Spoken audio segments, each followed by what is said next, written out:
Prince Andrew didn't mince word when describing the kind of company he sought. Fun and pretty, he wrote, in emails that also mentioned inappropriate friends. This language, documented in 2001 correspondence with Ghislaine Maxwell, reveals more than a man making social plans. It signals a mindset detached from consequence, unfolding as allegations against Epstein were already in circulation. In choosing such words and maintaining such a tone, Andrew revealed a version of himself that contradicts every public effort to downplay his relationship with Epstein's circle. If you love getting the real story behind the palace walls, don't forget to subscribe to the channel and tap the notification bell so you never miss an update. The cumulative impact of these revelations goes beyond one man's email. It paints a portrait of ongoing associations with known figures like Maxwell and Epstein during a time when others were distancing themselves. Andrew's decision to seek legal counsel rather than accept a voluntary interview with U.S. authorities undercuts the palace's narrative of transparency. As more names emerge, including Donald Trump's in travel logs, and more evidence comes to light, the broader question remains not just what Andrew knew, but what he chose to ignore. It's the summer of 2001, and an email lands in Ghislaine Maxwell's inbox. The sender? An account labeled The Invisible Man, signed simply with an A. The content? A casual, almost flippant request for new inappropriate friends. And the man behind it? Prince Andrew. This isn't tabloid speculation or vague rumor. It's pulled straight from newly revealed court documents that have reignited public scrutiny over his ties to Jeffrey Epstein and Ghislaine Maxwell. The timing of the email couldn't be more suspicious. It was sent not long after allegations against Epstein had already started to swirl. And yet, here was Andrew, relaxing at Balmoral Estate, tossing off casual messages that now read like a slow-motion car crash. New inappropriate friends wasn't a passing joke. It was a phrase that begged the question, what did Andrew actually mean? And who, exactly, were these friends he was hoping to meet? The tone of the email is what's truly unsettling. Andrew's message carries the kind of breezy entitlement that makes your skin crawl. He refers to social plans, jokes about church meetings, and shows a level of familiarity with Maxwell that's not just informal, it's intimate. If you love getting the real story behind the palace walls, don't forget to subscribe to the channel and tap the notification bell so you never miss an update. There's no distancing language, no hesitation. Just a man in a position of global influence, cracking jokes and making requests like he was ordering off a dinner menu. Maxwell's involvement in this correspondence makes it even worse. By 2001, Ghislaine wasn't just some eccentric socialite. Her name was already swirling in conversations about Epstein's misconduct. And yet, Andrew not only maintained contact, he did so in a way that felt reckless. His casual tone doesn't reflect someone concerned about public perception or morality. It reflects someone who thought the rules didn't apply. What adds another layer of concern is a signature. No formalities, no titles. It was a private email between two people who clearly shared a long-standing rapport. And that's where things get increasingly murky. Because if Andrew truly believed Epstein was just a distant acquaintance, as he later claimed, why the close coordination with Maxwell? Why the continued contact at all? And then there's the nickname, the Invisible Man. Was it meant to be ironic? A joke? Or was it, unintentionally, a symbol of how Andrew saw himself, untouchable, unseen, immune from consequences? Whatever the intent, the optics are devastating.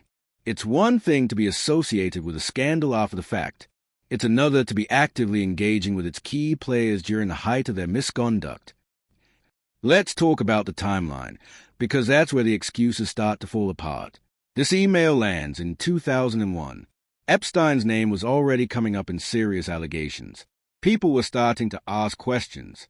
Maxwell's own reputation was becoming complicated. And Andrew?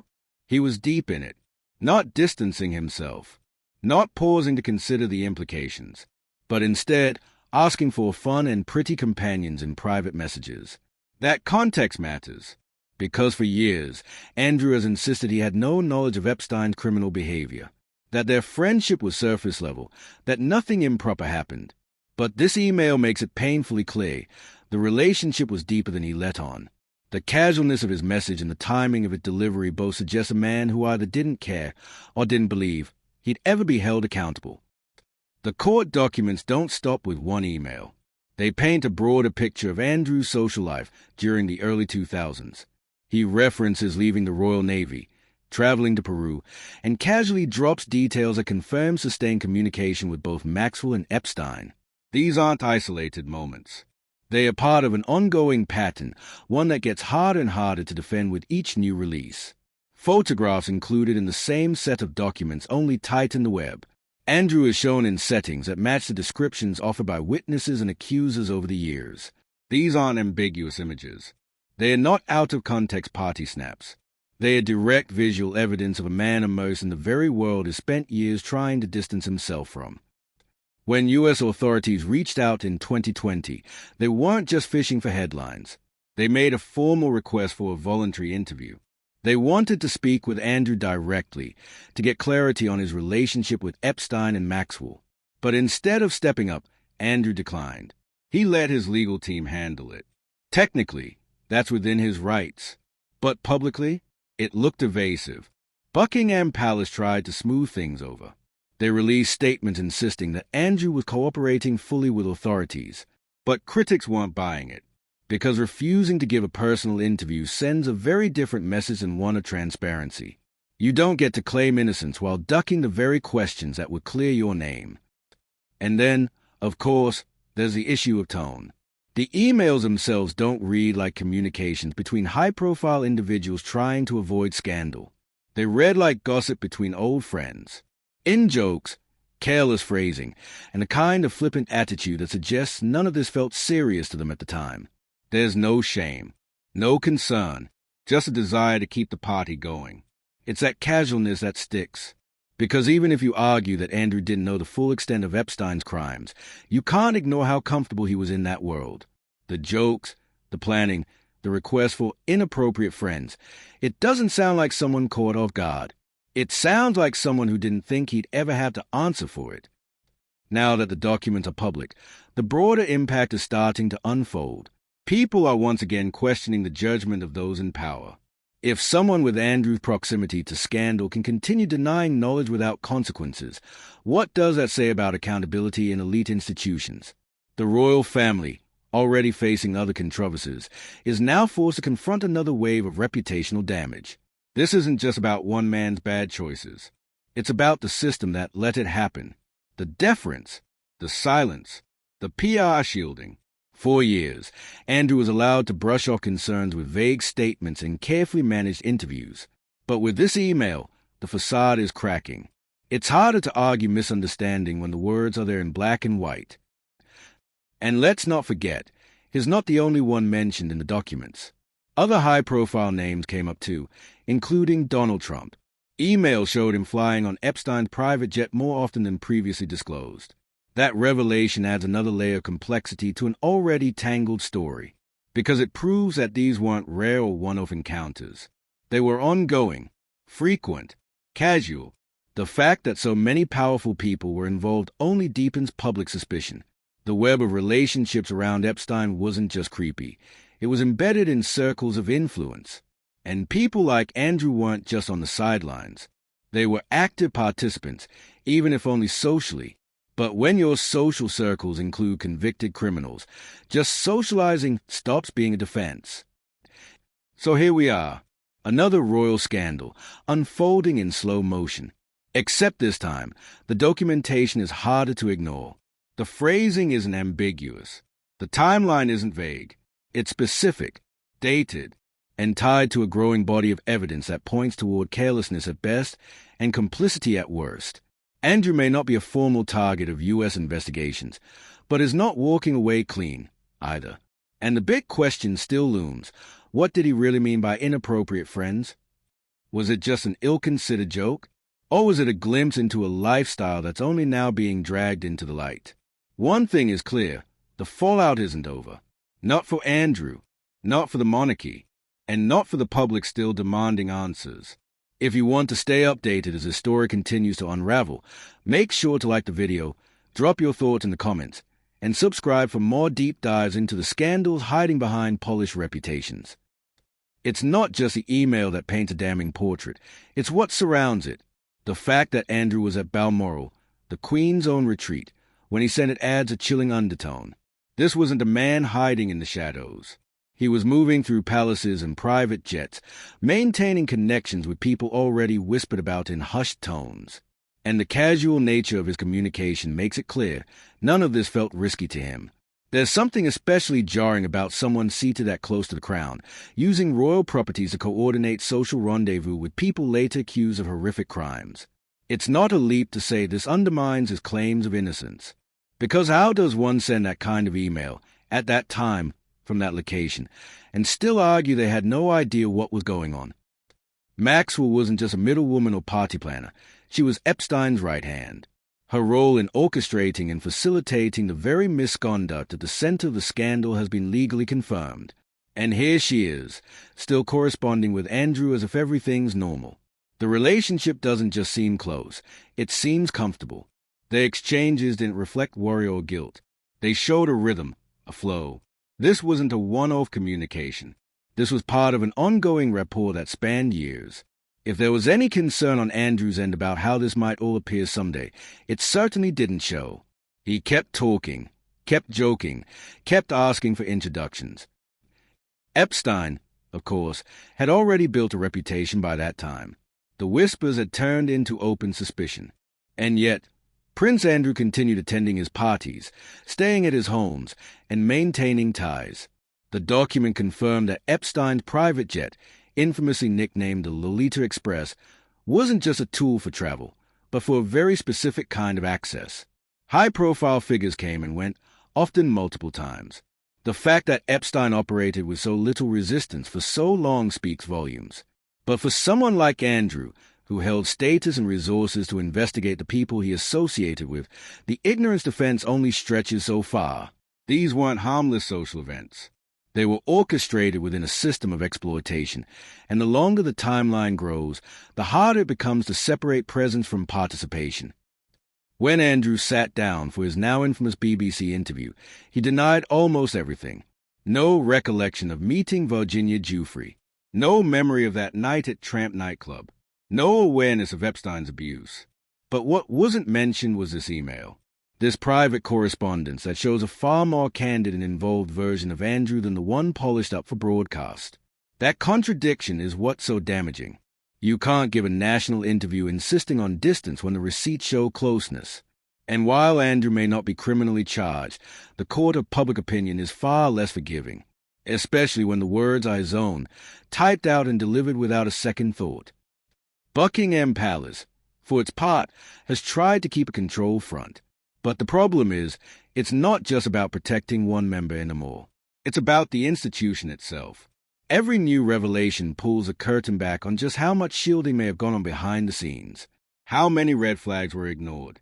How many rumors were dismissed to protect the crown's image. Public trust is a fragile thing.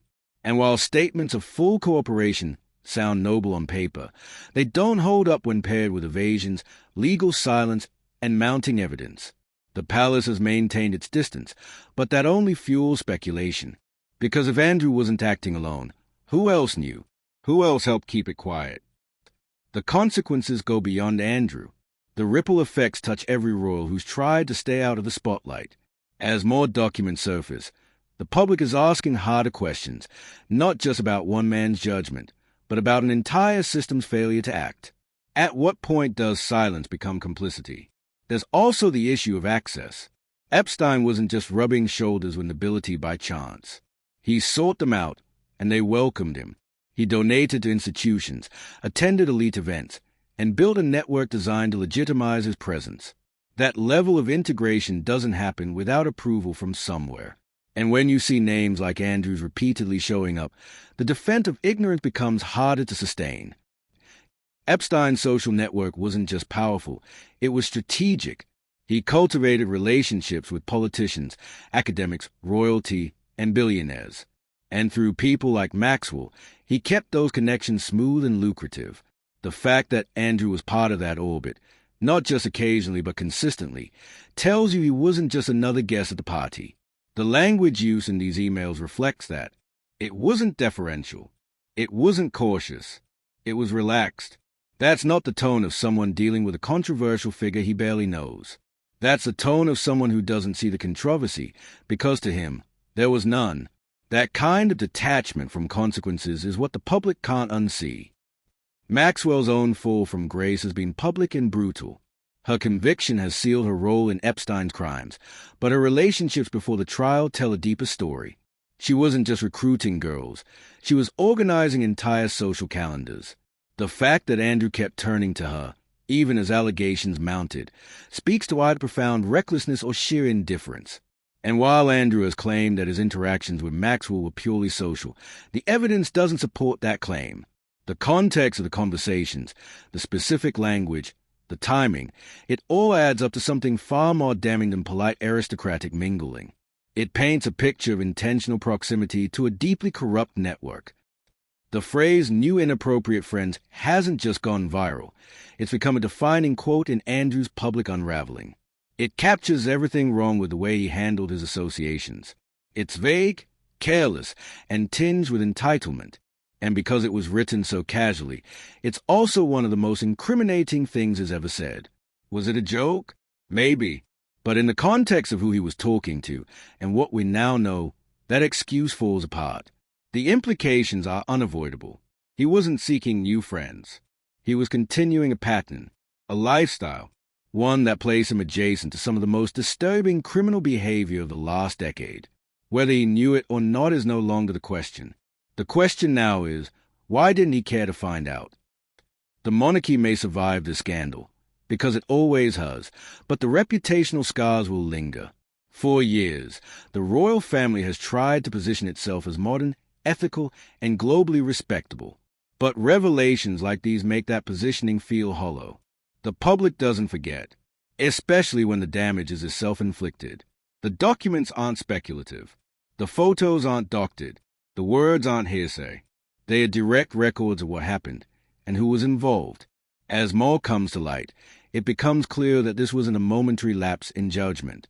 It was a sustained engagement with people the rest of the world came to know as criminals. And Andrew didn't walk away. He leaned in. The troubling part of all this isn't just what was said, it's what wasn't. Andrew's email doesn't acknowledge any controversy, any concern, or even basic caution. For someone who insists they were unaware of Epstein's crimes, the tone is far too comfortable, too inside.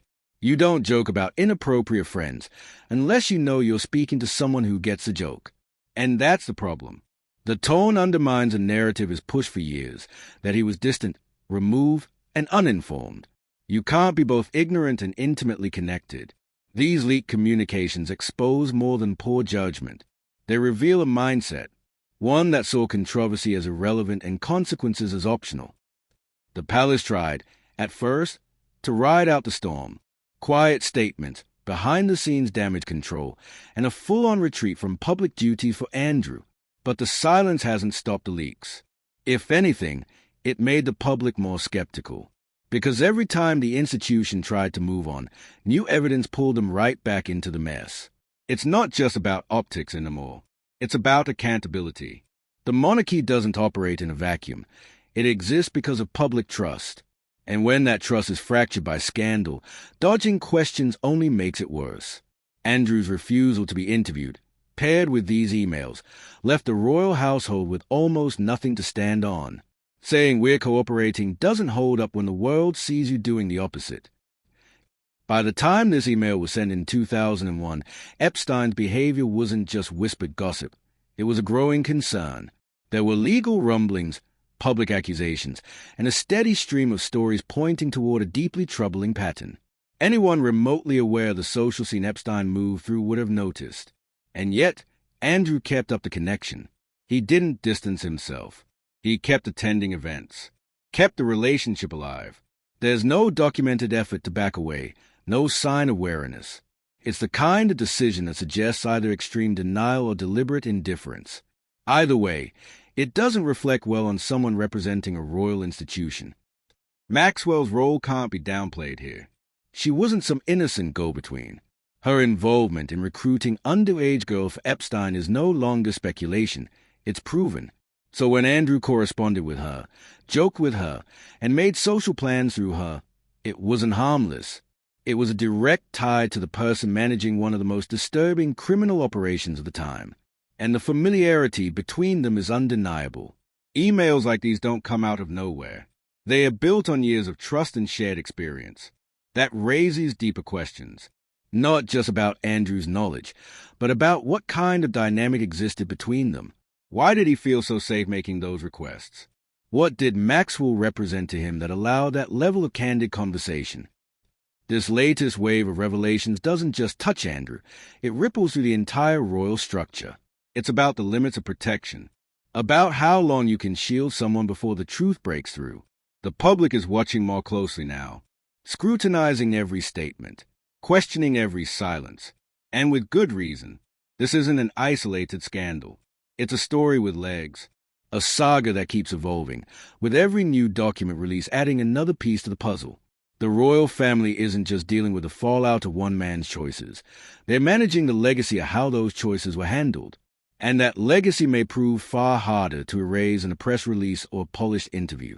If this story has made your jaw drop, hit that like button, drop a comment with your thoughts, and subscribe so you don't miss the next chapter in the unraveling of one of the biggest royal controversies of our time.